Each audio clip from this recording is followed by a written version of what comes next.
Hi guys! So ngayon nandito kami sa Nanyang Garden. Andito lang siya sa may Diamond Station.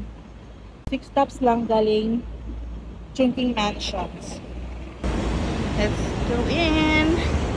Uy! Darang entrance! Oh! Wala may nagtanaw. Wala may nagtanaw. Ayan guys! Napaka-peaceful dito. Yung entrance niya ay nasa ilalim ng 3 overhead pass. Ayan. This is free pala guys. So, if you can stop by here, please do. Recommended ko siya dito. Ayan.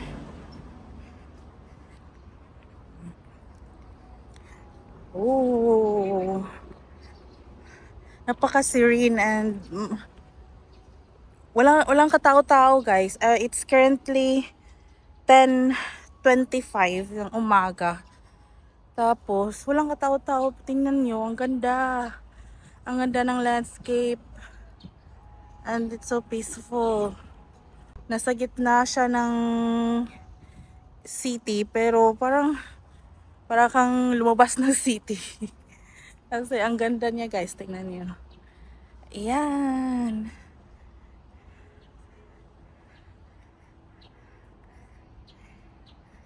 Kung may tanong kayo, dyan lang kayo sa may information. Ayan. Meron pala dito. Gusto nyo kumuha ng kuha tayo ng flyers.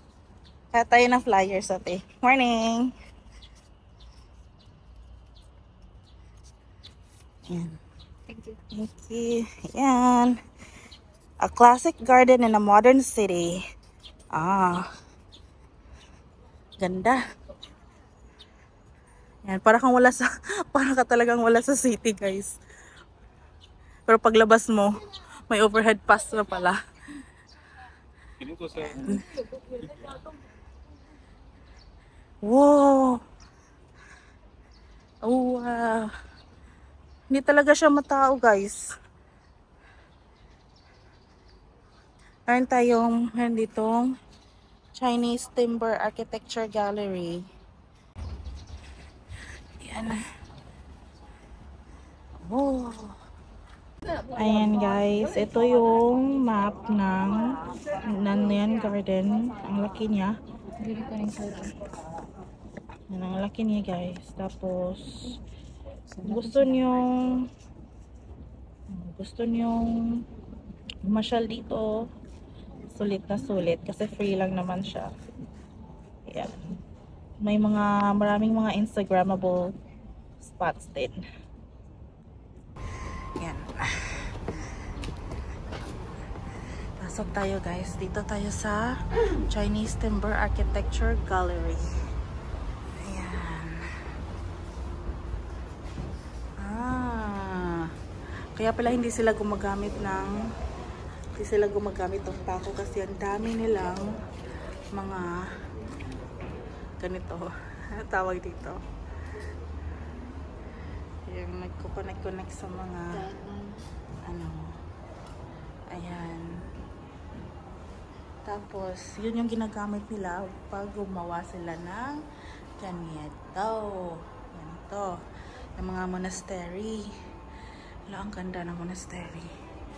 Ayan. Ang ganda guys. Ito ay East Main Hall, Fubon Monastery sa Shanxi Province sa China. Yung mga replica pala to guys ng mga monastery sa China. And I think sa iba't ibang lugar, tingnan natin. Itong kabila is Main Hall, Qilin Nunnery. Nunnery naman siya guys. Sa China rin. Ayan. Iba siya. Iba siya ng Ayan. Ang mga details niya guys. Oh. Kuhang-kuha. Ito namang ikabila.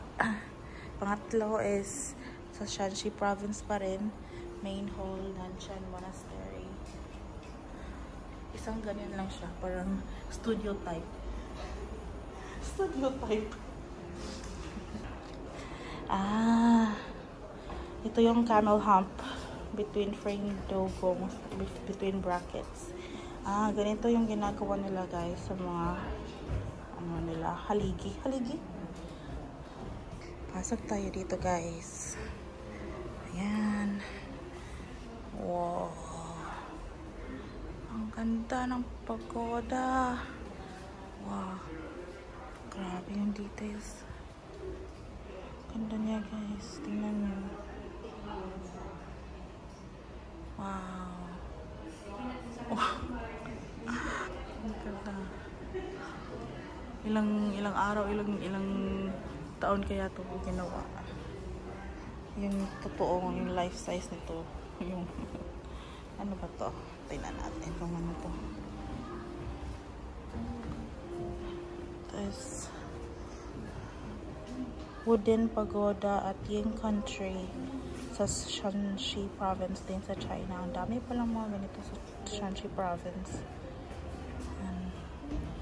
Ganda guys. Tapos meron pa ditong mga iba't ibang monastery ata to. Oh, siguro ito yung kanilang palace. Yan pala. Ah, tama. Taihei Hall Imperial Palace sa Beijing. Tingnan nyo guys. Ayan.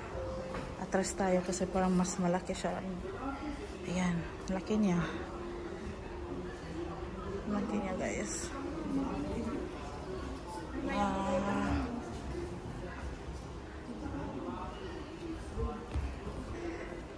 Pinapakita rin nila dito guys kung ano yung mga bracket o yung mga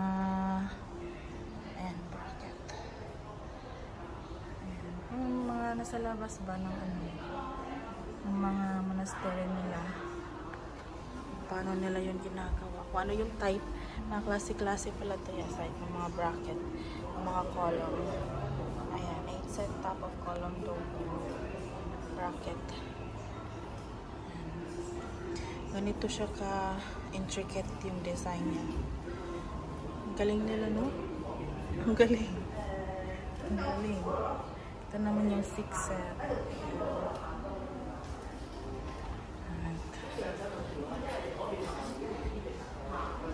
Ayan. Ayan. Parang kailangan ata tayong mag-take ng lessons nito. Isang 10 years, at least 10 years na ako ng course. Para malaman natin kung paano to gawin. Ayan. The epitome of carpentry. Basta tayo guys. Meron din naman pala silang tutorial or yung guide kung paano, kung ano yun. May English subtitles naman kung gusto nyo manood at malaman kung paano nila ginagawa yung construction nila, kung paano nila kino-construct yung mga ganito. Ayan. Tapos tayo. Ayan. Ayan.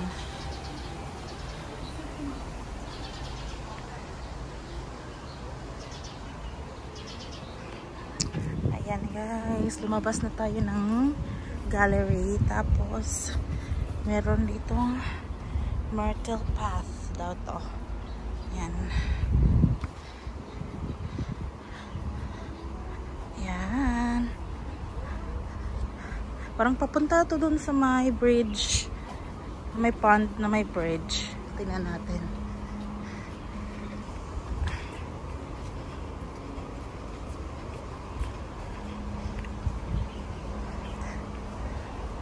Kung gusto niyo magpahinga, may mga tables and chairs naman dito. Ayan. Kasi hindi siya mainit ang lamig.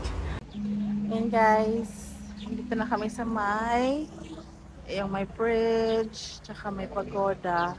Hindi pala pwede dito yung selfie stick o kaya tripod. So, ano lang, nasi-selfie stick tayo kanina. Tapos, sinabihan tayo hindi pala pwede. For your information lang kung pupunta kayo rito. Ayan, forward tayo guys. Malaki pa to. May lilibot pa tayo.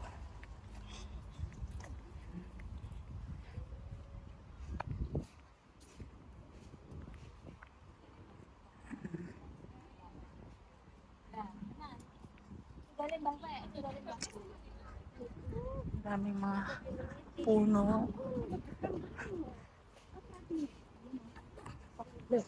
Ano to? Ano kaya to?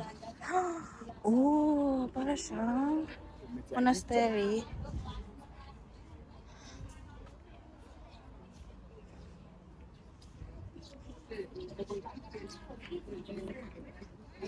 Ayan. Tea ceremony. Ano ba to? Di pala.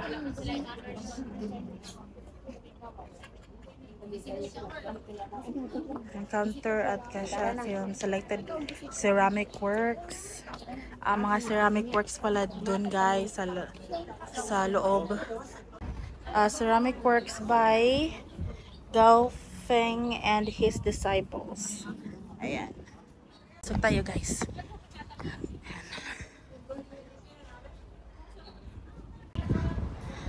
Sino ba yan si Gao Feng? Parang master ano siguro siya.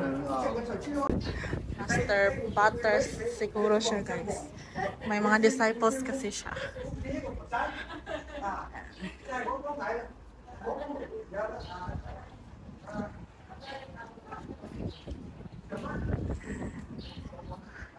May entrance fee siya guys. Kung gusto nyo pumasok, ayan.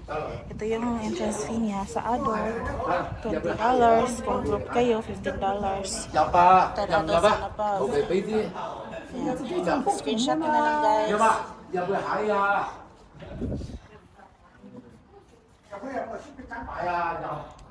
Ayan.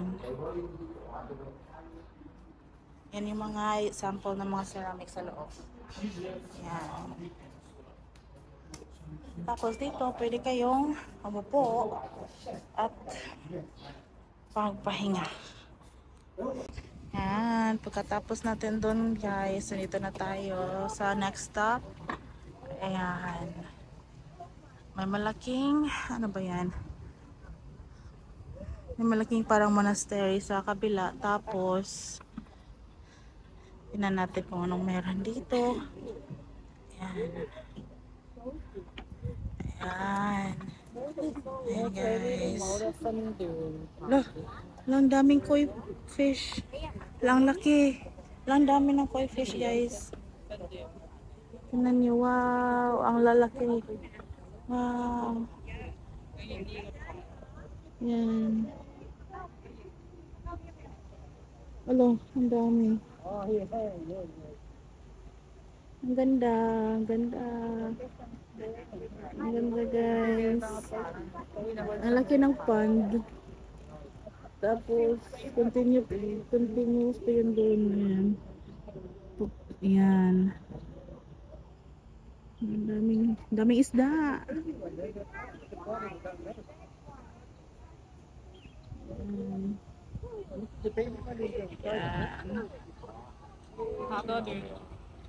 Ang ganda rito guys.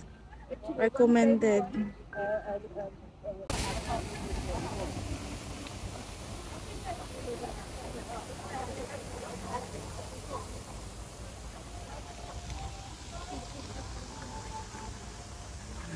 Ayan guys. Third station yan. Tapos pagkatapos nung parang may pulang bridge. Tapos dito may water wheel pa sila. May waterfalls dito. Tapos andun may water wheel. Ayan. Medyo dumadami na yung mga tao kasi almost 12 na. So medyo pumupunta yung mga tao dito ngayon. Ayan. Ayan guys, nandito kami sa after nung water wheel. Nandito na yung may cafe dyan. Ayan. Tapos dito yung souvenir shop nila. Ayan. Souvenir shop. Ayan. Tapos, exit na. Ayan.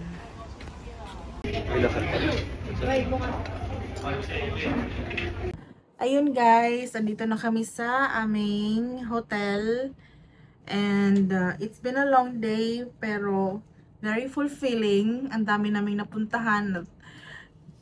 Dami din naming na-discover. Ayun. So, tatapusin ko na tong vlog na to. See you on our next adventure. Ingat kayo!